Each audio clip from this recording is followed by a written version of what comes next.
I'm going to do something really controversial today. I'm going to attempt to thin paints to all the consistencies we use in this hobby using exact ratios. Drops. I know we're all told there's no ratio to thin paint, but I wanted to see if it was actually possible to develop a method that could actually work. But it's going to require some changes. There's no easy way to say this. If you want more control over your paint, you've got to stop thinning it with water.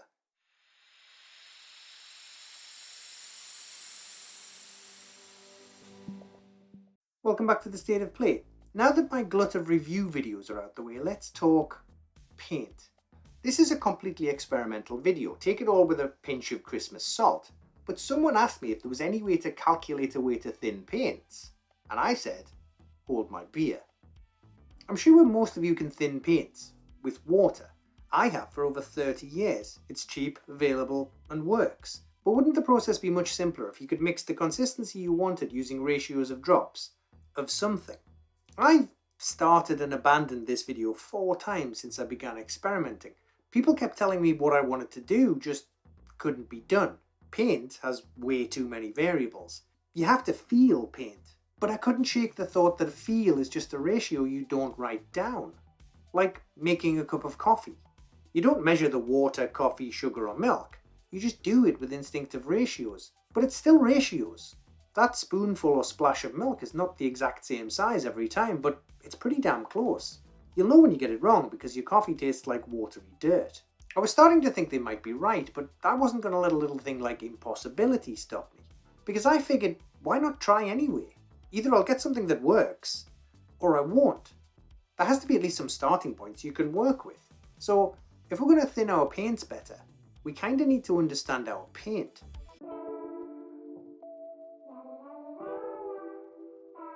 The acrylic paint we use is pigment mixed with a liquid polymer binder. Think of it like liquid plastic mixed with a fine coloured powder. It dries quickly because when the minimal water in it evaporates, the pigment and the binder harden into the coat of paint that we know and love. When you start adding more and more water, you begin diluting both the pigment and the binder.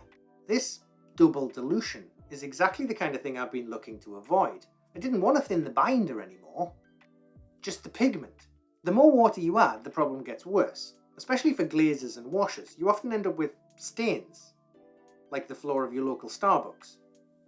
So I went looking for something else. Something that would thin the pigment, but not necessarily the binder. That's when I discovered this stuff. Pro Acryl Glaze and Wash Medium.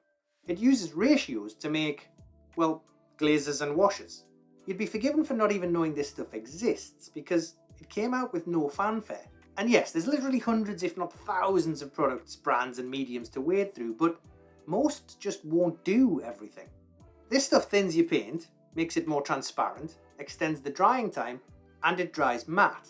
And going by metric measurements, this small unassuming 120ml bottle will get me 2,400 drops, which is more than enough to paint over 500 minis. Effectively doubling, tripling or quadrupling the amount of paint you can get from one single drop. This is what got me thinking. What if you could make ratios out of this stuff to thin your paints for all consistencies?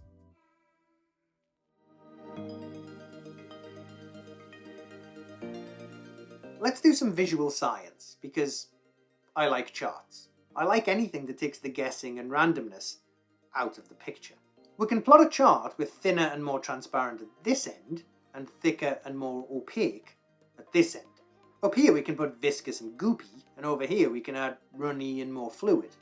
Now we can start plotting where we want each of our paint consistencies to be. So right about here would be my perfect consistency of thin base colour. Not too thick, but moving into the more fluid area so it'll flow off the brush. If I move to the left, it's thinner, runnier and more transparent, meaning I'd have less paint control and need more coats for coverage. To the right, it's too thick, but more opaque. So I'd get great coverage, but hideous brush marks and clog all the details. The goal is to get your paint here, as often as you can.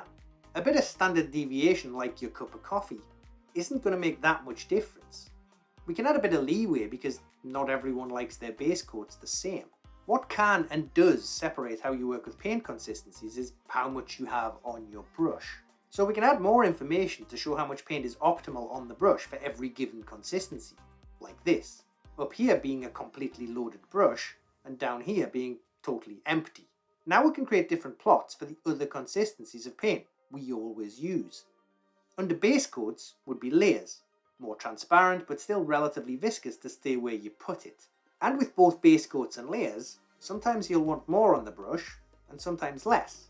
Or you may want the paint to be a bit thinner depending on the job, so we can reference that too. Down here would be Drybrush, thicker and more pigment dense with very little on the brush. And right up here would be washes, thinner, more transparent and runnier, so it'll flow into the recesses from quite a loaded brush. Here we can add glazes, thin, transparent and retaining marginal viscosity, so you can work with it. And with glazes we always have to remove a lot of paint from the brush. There's two more consistencies I've added, Overbrush and Edge Highlight, and we can talk about these later. See? Science and graphs can be fun, said scientists, but no one else. Ever. All these you see here are the main ways of getting paint on your model, so let's see how any of these sausages can actually help. The one other thing I decided to add to this process is my old test grid. Basically, so you can test your paints first. You simply print it out on photo paper, take your thinned paint with the matching brush load, and paint it over one of these little icons. It'll quickly show you thickness, transparency, viscosity, and help you get the mix right before you apply paint to a model. Over time, this grid becomes completely redundant because instinct and experience kicks in and you can just bin it. You'll get the feel. And your coffee will taste much better. What we're going to do is take a single drop of one colour and use it to create all the different consistencies that you might need in one video, all together, using one product, Acryl, Glaze and Wash Medium. Because I figured if I can use this to make glazes and washes, I can use it to make base coats and layers, just by using less.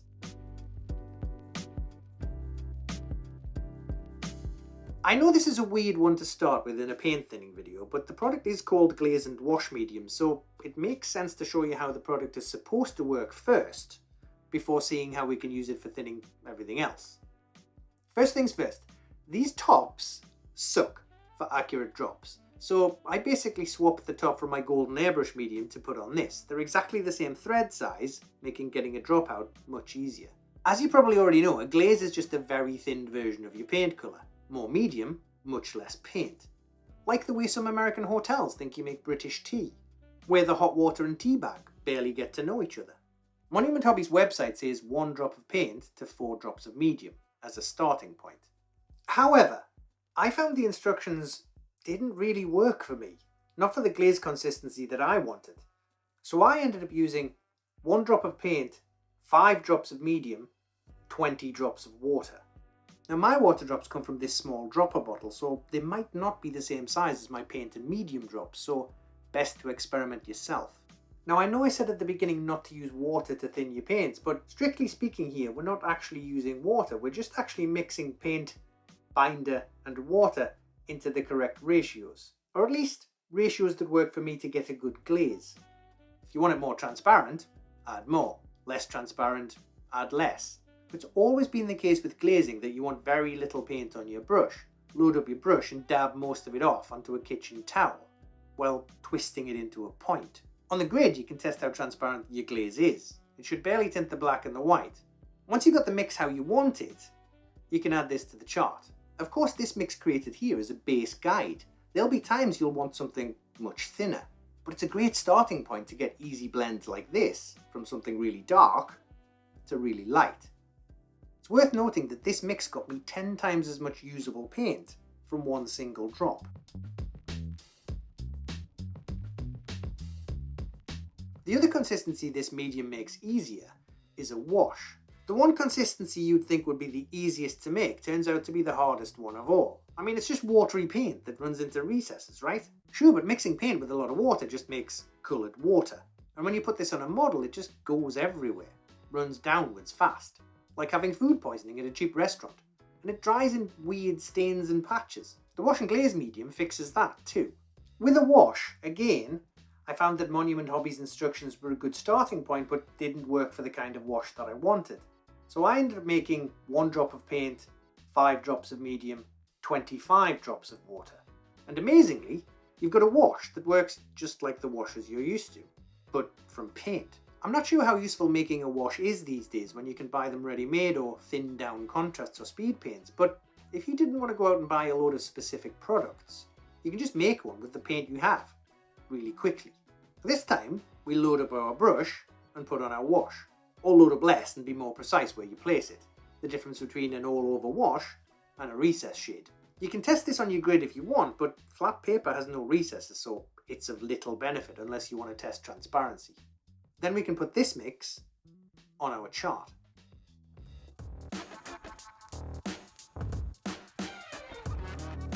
So as I said before, if you can make glazes and washes using almost exact drops, then couldn't we just use less for base coats?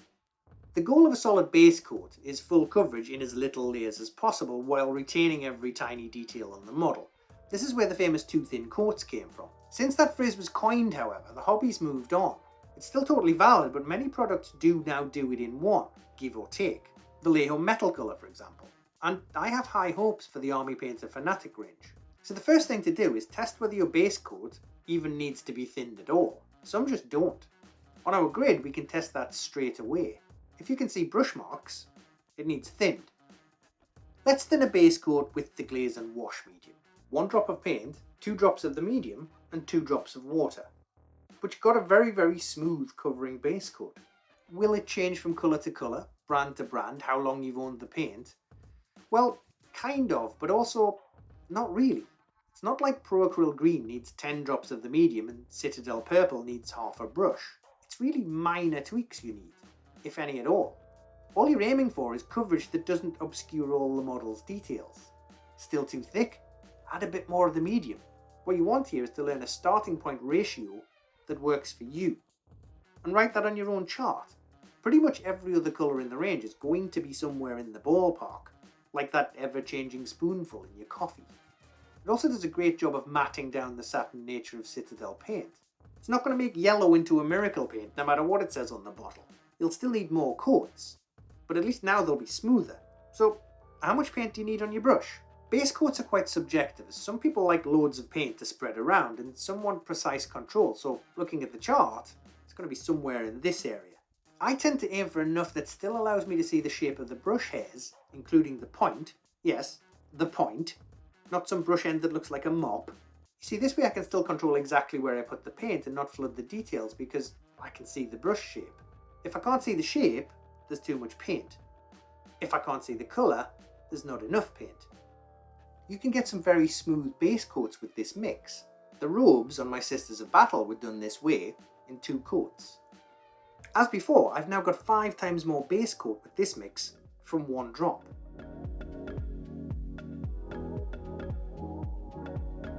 Much like base coats, layers still need the paint to be thinned. Citadel have a set of what they call layer paints, which are already a bit more transparent than base coats, but most of us have found these still also need some thinning.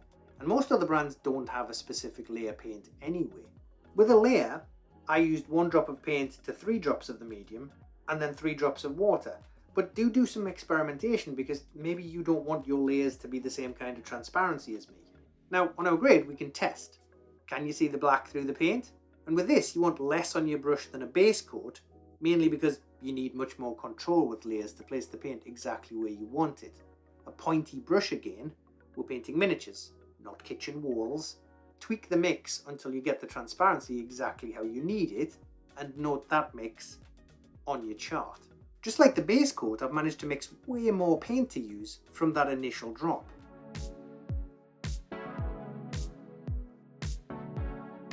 Byron at Artis Opus has pretty much redefined and nailed the art of dry brushing, but to keep all paint consistencies in one video, we'll cover it here. On the chart, it sits here. Pigment heavy, no thinning, thicker and very little on your brush. The one myth about dry brushing that Byron really helped to dispel is that both the pigment and the brush need to be dry. They don't. Doing that will give you a really chalky, dusty look. Paint is wet by nature, so that part can't be true. And having even just a tiny bit of moisture on the brush helps mitigate the dusty effect. The best way to do it, like Byron, is to dampen your brush very slightly, take the paint directly without thinning it, and wipe off the excess. Now, one of the things too many people do is superload the brush with paint, then wipe off loads. No, What an incredible waste of paint. I'm sure you've watched Artis Opus video at some point. Watch what Byron does. He takes a small amount of paint and works it into his brush. And he does that on a dry palette, not on a kitchen towel. Kitchen towels are designed to suck in moisture, lots of it. That's why we use them to wipe up spills and clean, so wiping your brush on those takes out all the wetness of the paint and makes the chalkiness of a dry brush much, much worse. Seriously, get one of those Artis Opus dry brush boards. Because I'm way too lazy to glue a whole load of greebles and sprue bits to a piece of wood, prime it, and then use it as a dry brush board. So I just prime a piece of Lego. How much paint do we need on the brush then? Almost none. If you think you've wiped off enough, wipe off more. The thing with dry brushing is more passes with less paint works better than a streaky smudge. Come on, you know you've done it. Got impatient wiping off paint and dry brushed far too early and smeared paint rather than just hit the edges.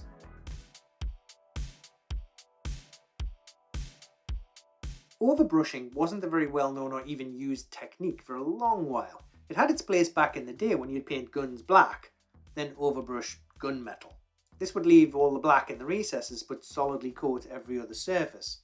Once washes and shades came out, it kind of died as a technique. The reason I've included it here is because now that slap chop is here to stay, it's by far the best way to get that mid-tone in place. Unthinned, thick, pigment-dense paint like a dry brush with a bit more paint left on the brush applied to your model in the same way. But instead of just getting the raised areas and edges, you're aiming for everything that's not a recess.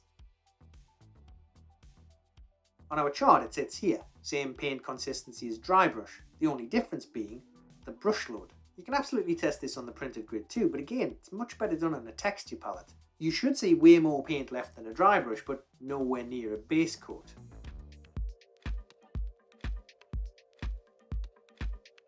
It's rare to hear anyone talk in detail about thinning or not thinning paint for edge highlights. So, do you or don't you?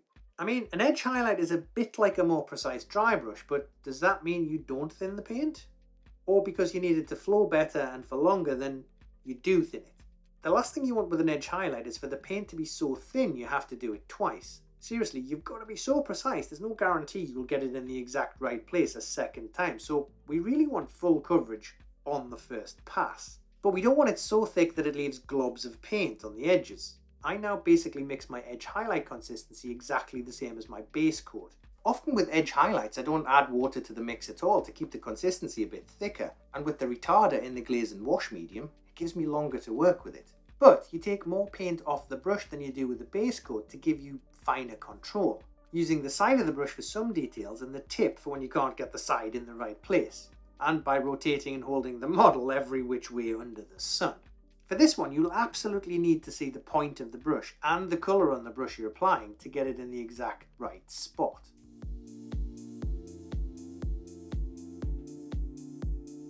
Right, that's all the consistencies you'll likely use.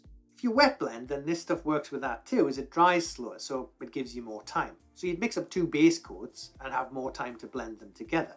Back on our chart, we can note down all the main drop ratios with the glaze and wash medium, and whenever we need to tweak them for a new brand of paint or new colour, we can note those too. Some yellows, for example, might need more paint and less medium, but the vast majority of paints you will use will work with the drop ratios you figured out throughout this process. Now, I'm not an idiot. I know there'll be people watching who are still really skeptical, and that's a good thing. More people in this hobby should embrace that. Not everything you hear is always true. It's up to you to challenge the status quo. They're your models. Paint them how you want. I'd like to think I've made my case here, but I'm always up for a constructive debate. I'm sure there'll be many who fundamentally disagree. There always is in this hobby, but the way I see it is, what's the harm in trying? At best, it'll actually work for you. At worst, you'll get a bottle of medium that makes glazes and washes. As always, thanks to my amazing patrons. I'll be putting this chart on my Patreon along with all the files from my previous videos, so if you fancied mixing your own inks, printing your own modular toxic waste, or laser cutting your own modular sci-fi terrain, you can grab them all in one place. And that's the state of play for today. I'll see you next time.